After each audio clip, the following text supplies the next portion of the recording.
Hi hello friends, இப்போ நம்ம எங்கே இருக்கோம்னு பார்த்தீங்கன்னா ஊட்டியில் இருக்க பைன் ஃபாரஸ்ட், அதாவது ஊட்டிலேருந்து பைக்காரா போகிற ரூட்டில் பைன் ஃபாரஸ்ட்டுன்ற ஒரு ஏரியா இருக்குது. ஸோ அங்கே வந்திருக்கோம். ராக்கி கூப்பிட்டு அப்படியே நம்ம ட்ரெக்கிங் போகிறோம். இறங்கும் போது ரொம்ப ஈஸியாக இருந்துச்சு, பட் ஏறப்போ கொஞ்சம் கஷ்டமாக தான் இருக்குது.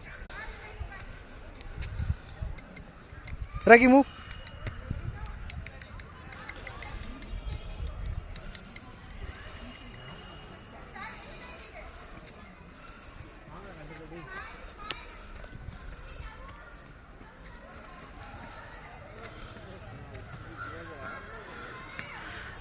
ராக்கி ஏறது கொஞ்சம் கஷ்டப்படுறான்.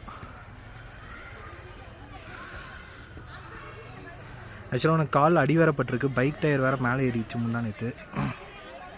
ராக்கி செல்லக்குடி இங்கே பாரு. ஸோ டாக்கு சோஷியலிசம் வந்து வெரி இம்பார்ட்டண்ட். அதனால தான் வெளியே கூப்பிட்டு வந்தோம்.